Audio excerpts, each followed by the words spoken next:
When the Shah was in Iran, did Israel already exist? Yes. Yes or no? Was Israel causing chaos? Was there war in the Middle East? Let me say this one more time. Yes. When Iran was ran by the Shah, what year was the Shah of Iran? What years did he run Iran? 53 through 79, I think. Okay, 53 is the oil consortium, so 54 is the oil consortium. 41 to 79. Oh, wow. Because he started at 21 years old, young man, right? 41 to 79. When did Israel become a nation? 48. Okay, so check this out. Why is it that between 48 to 79, while the Shah was the king of Iran, running Iran, why is it for 31 years there is no major war in the Middle East? Why is that?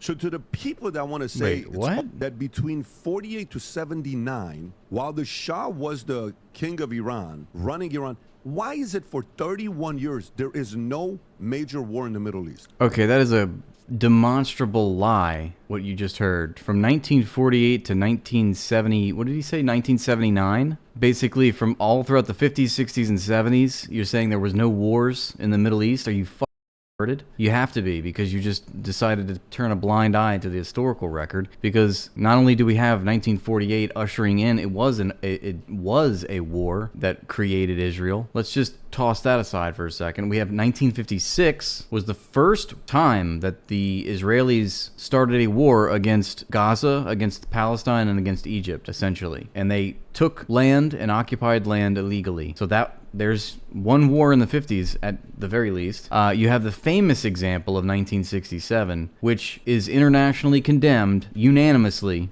ever since 1967. Every year since, the entire world has condemned Israel for its illegal war and occupation and resettlement of the occupied territories. There's examples in all of these decades of wars that were started by Israel. Take a pick, you know, including, I mean, there's all kinds of acts of aggression that maybe didn't even turn into an all-out war, but it was Israel's fault. I mean, I'm not even talking about the massacres, the just relentless massacre after massacre essentially goes back to the 20s. But there are some very famous examples of outright entire massacres of villages. The most famous, the one that comes to mind, is Deir Yassin, which was in 1948. The initial aggression after the partition plan, or even, it might have even been before the partition plan was announced, but it was within the week of. We had the IDF, or at least the precursor to the IDF, I think it was called the Haganah at the time, or maybe it was one of the paramilitary terrorist